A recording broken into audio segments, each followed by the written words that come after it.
Они очень сильные, очень трудолюбивые и очень шустрые. У них столько эмоций и столько энтузиазма работать. Им нравится. Если бы не наши ограничения, они бы работали беспрерывно. Когда получила Махлео первую заработную плату, она купила домой бытовую химию. И на завтрашний день пришла с такой радостью, рассказывает, что я пошла, сказала брату, что посмотри, вот это купила я на свои деньги. Ей было очень приятно сделать вклад, что-то домой принести на собственно заработанные деньги. Вы не боитесь, все у вас хорошо, добьетесь своей цели, все будет хорошо. И откройте свой бизнес. А какой, например? Например, любой.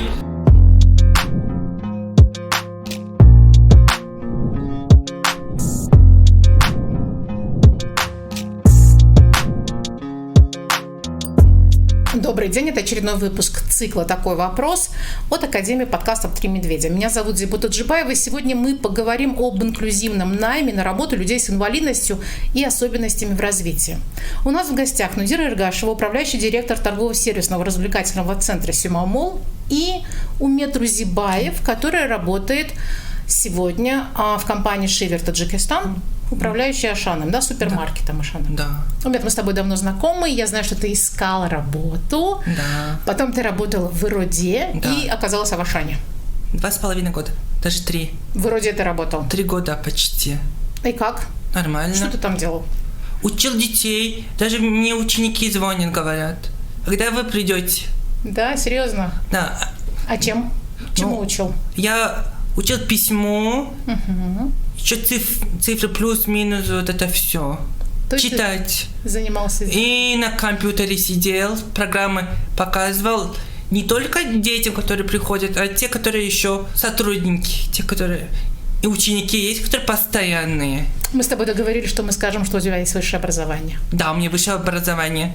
Я закончил политехнический, сети связи, системы коммутации. Какой ты молодец. А в Ашане чем ты занимаешься? В Ашане я сейчас в молочном отделе работаю, помощником менеджера, главной рукой. Сколько времени ты там уже работаешь? Так, работаю я уже почти 2 месяца, а стажируюсь 8,5 месяца. Стажировался. То есть ты официально работаешь в Ашане 2 месяца с трудовой книжкой? С трудовой книжкой. Твоя мечта сбылась? Мечта сбылась. Потихонечку сбывается. Я тебя поздравляю. Нудира, у вас есть сотрудники тоже с особенностями развития, да, и с инвалидностью. Это у вас первый опыт? Да, это у нас первый опыт. А почему вдруг? И как начиналось все? Я знаю, что это была очень классная история. Да, давайте расскажем слушателям. В прошлом году в нашем торговом центре мы провели благотворительное мероприятие с общественной организацией «Ирода» совместно с GIZ, после чего мне предложили сняться в социальном ролике с нашей звездой Махлео. Меня очень впечатлила эта девочка своей открытостью, улыбчивостью, приветливостью и тем, что она была очень самостоятельной. В ходе ролика необходимо было делать некоторые маневры, но она напрочь не отказывалась от помощи, то есть она говорила, что все буду делать сама. После чего мне стало известно, что организация «Ирода» ищет ей работодателя, то есть работает сейчас, чтобы ее трудоустроить. И я вызвалась помочь. Долго думала, куда ее можно будет устроить, в какой из проектов, в какое из подразделений, чтобы и ей было комфортно и работать, и чтобы она осилила эту работу. И пришла к решению, что ей будет комфортно работать в гардеробной, но в связи с тем, что еще не было сезона и гардеробная не работала, я решила ее взять временно в администрацию, помогать в столовой.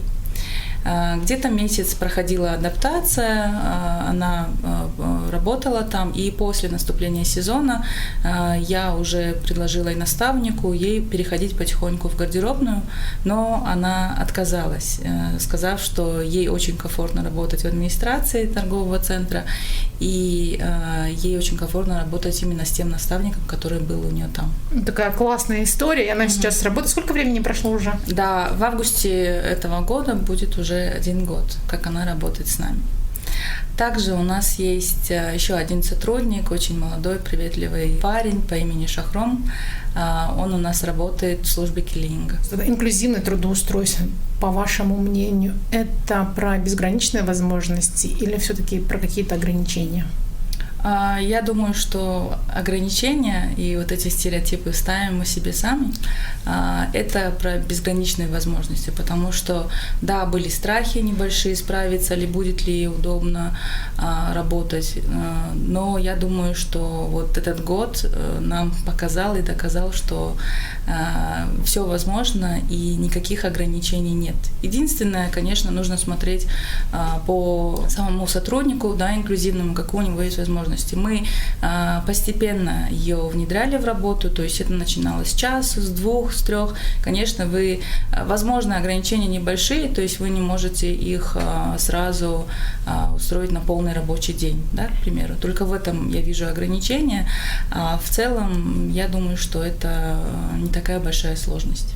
То есть не полный рабочий день, это только требования законодательства, в принципе. Да, и у нее есть желание, она очень сильно, вот если мы говорим про Махлио, но и про Шахрома тоже, они очень сильные, очень трудолюбивые и очень шустрые. У них столько эмоций и столько энтузиазма работать, им нравится. Если бы не наши ограничения, они бы работали беспрерывно. Но мы постепенно ее внедряли, и сейчас в этом графике она спокойно работает. А сколько часов? С Махлио у нас работают 3 часа, 3-4 часа в день, так же, как и каждый день, получается, как и все сотрудники, только в ограниченном времени. И Шахром работает чуть больше. Учитывая особенности развития, у него немного другой график. А у тебя какой график, Мед? 4 часа. Каждый день? Кроме пятницы и воскресенья. То есть у тебя 2 выходных? Да. А коллектив как тебя принял? Что хоть и как стажировку прошел быстро и 8,5 месяцев. И сразу меня приняли на работу. Мне сразу сказал главный директор: вот мы тебя берем на одну работу, потом я во всех почти цехах работал, мне понравилось. Я уже со многими подружился, потихонечку узнаю людей, своих коллег. С разными коллегами я в разных цехах работаю, если они попросят. Если не попросят, не работаю. Если нужно, конечно. А так, коллектив хороший. Все слушают друг друга. Когда что-то нужно, говорят, это нужно делать, то нужно делать. И мы выполняем работу. Слушай, ты же контактируешь с людьми, да, которые приходят в Ашан, или нет? Я контактирую, я каждый день контактирую. С покупателями именно? Да. Это же большой объем людей, то есть постоянные, разные люди. Как реакция бывает? Есть позитивные люди, есть негативные люди, которые съедают. А, такое тоже есть, да? Бывало такое сегодня, например.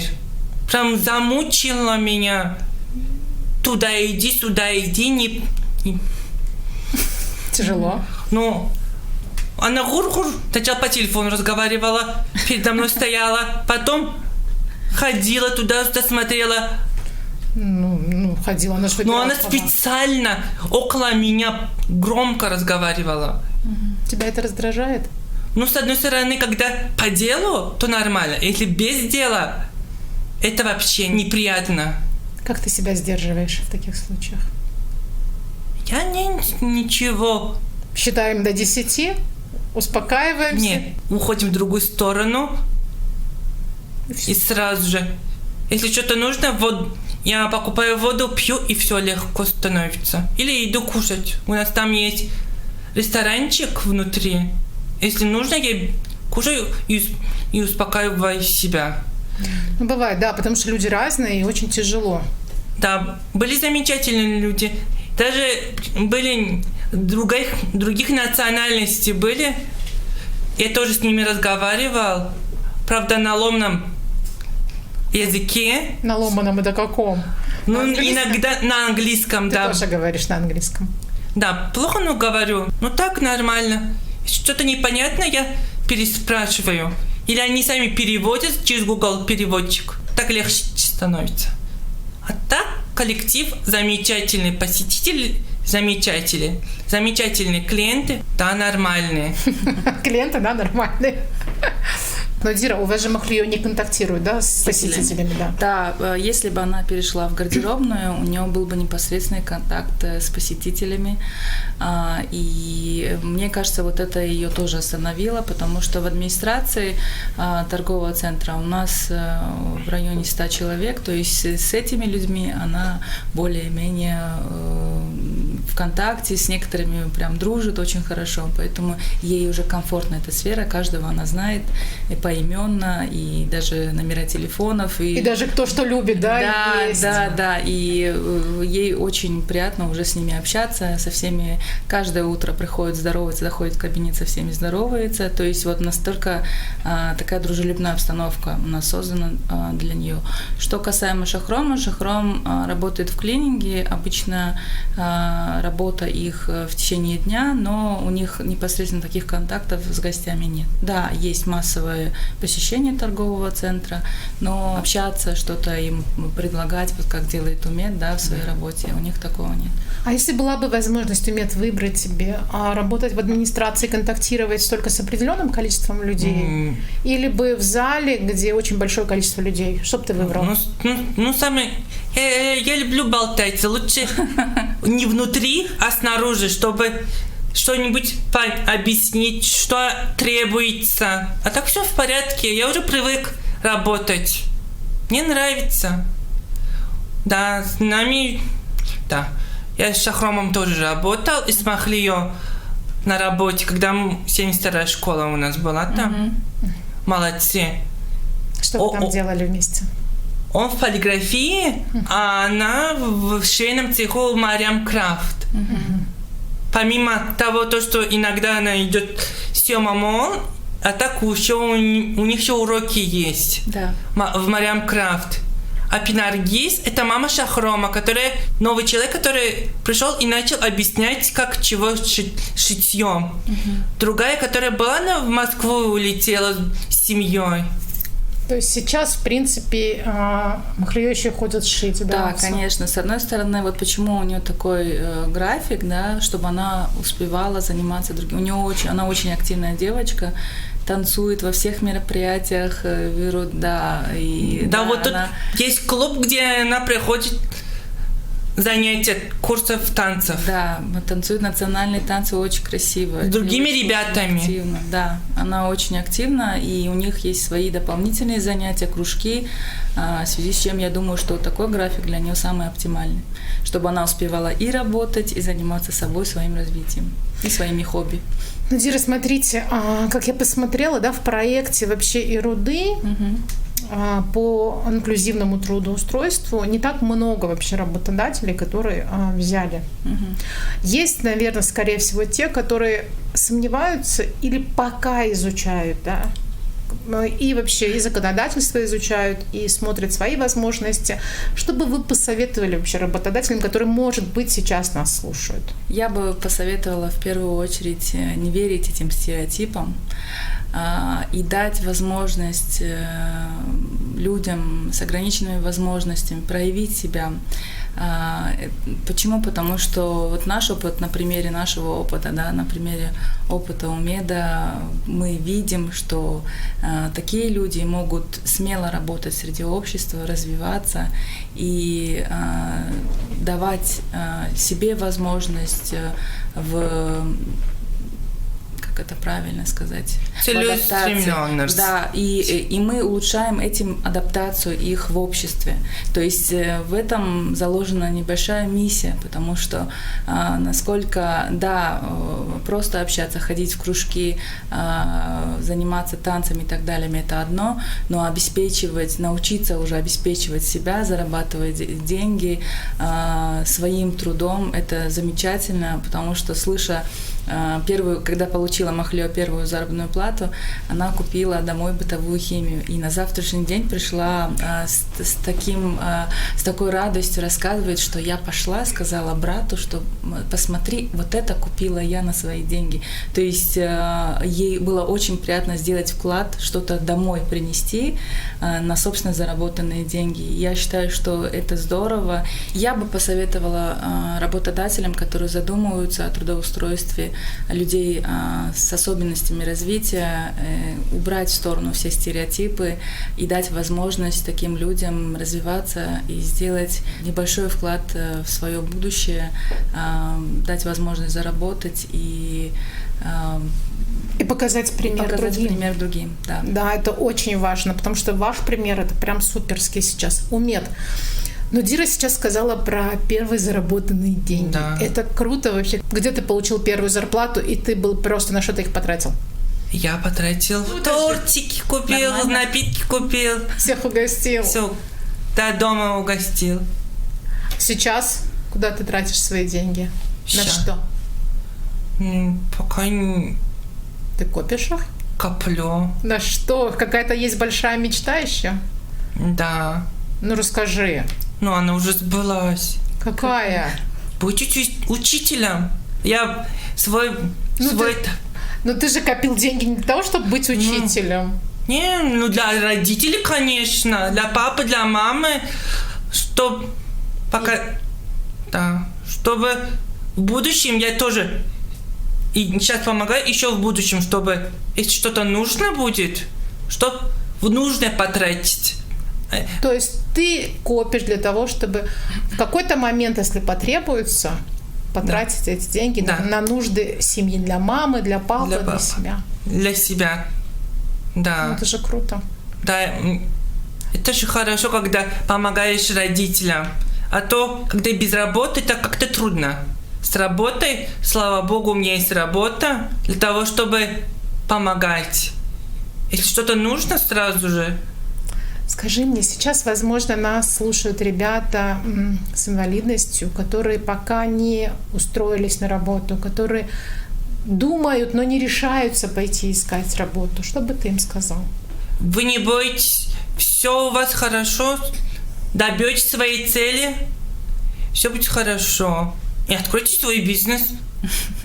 А какой, например? Например, любой. Ну, если на работу возьмут, на нормальную работу, могут он сначала может посмотреть свои физические способности, например, удивительные, например, что он может. Может быть, где-то он посмотрел видео или посмотрела видео, например, мотивация была. И сразу же вдруг этот человек хочет этим заниматься. И в дальнейшем все получится. Слушай, а ты где мотивацию черпал? Тоже из интернета? Что тебя мотивировало постоянно? Просто мы с тобой сколько говорили до этого. Ты всегда ставил цель себе работать. Да. Что за мотивация у тебя была? Ну, что тебя мотивировало на это?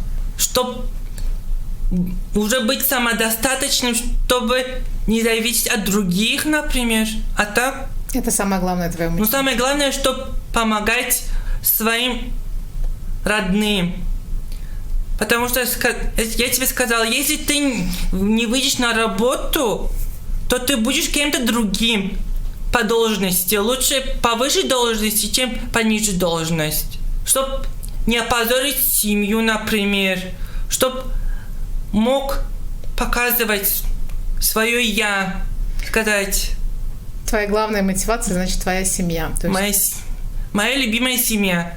Мама, папа. Да, я, например, смотрел у других, когда я еще учился в школе, еще в универе. Я говорил, я должен заработать, я должен быть умнее, чтобы мной гордились моя семья, чтобы говорили, вот он сейчас работает там-то, там-то.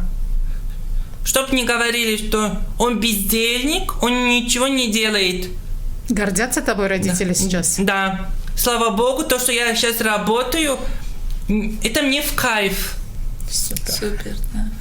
Если б у меня бы такого бы кайфа работы бы не было бы, то бы я бы паник бы. Супер. Спасибо большое, друзья. Да, спасибо вам большое, Нудира, что вы нашли время и пришли к нам поделиться своим опытом. Спасибо тебе, Умет. Я желаю, что ты дорос до начальника в своем отделе. Сейчас ты его помощника, будешь начальником. Да, я помощник. И будет супер. Хорошо. В следующем выпуске у нас будут еще гости, у которых тоже есть ребята, трудоустроены с особенностями в развитии. Они расскажут о своем опыте. Спасибо, друзья. Всего доброго.